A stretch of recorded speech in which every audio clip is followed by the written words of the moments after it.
মাছের রাজা হলো যেমন রুই, সেরকমই শাকের রাজা হলো পুঁই। চলো আজকে তোমাদের সাথে শেয়ার করে নিই একটা পুঁই শাকের রেসিপি। পুঁই শাকগুলো কুচি করে কেটে ভালো করে জলে ধুয়ে জল ঝরিয়ে রেখে দিতে হবে। এখন একটা শুকনো কড়াইতে খানিকটা মুগের ডাল লাল করে ভেজে নিতে হবে। এবার একটু জল দিয়ে এরকম ভাবে দুবার নেড়ে চেড়ে জলটা ফেলে দিতে হবে। বেশি ধুয়ে ফেলো না কিন্তু, তাহলে ভাজা ডালের গন্ধটা চলে যাবে। আগে থেকে ভিজিয়ে রাখা খানিকটা মুসুর ডাল এই মুগের ডালের সাথে যোগ করব। তারপরে দিয়ে দেবো জল, নুন আর হলুদ।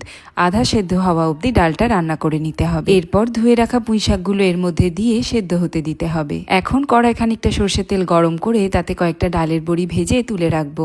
তারপরে দিয়ে দেবো তেজপাতা, শুকনো লঙ্কা, জিরে ফোড়ন। এরপর দিয়ে দেবো একটা বড় পেঁয়াজ কুচি, সামান্য নুন আর 1 চামচ 5 ফোড়ন। পেঁয়াজ ভাজা হয়ে গেলে থেতো করা আদা, রসুন আর কয়েকটা চেরা কাঁচা লঙ্কা দিয়ে আরো 2 মিনিট রান্না করে নেব।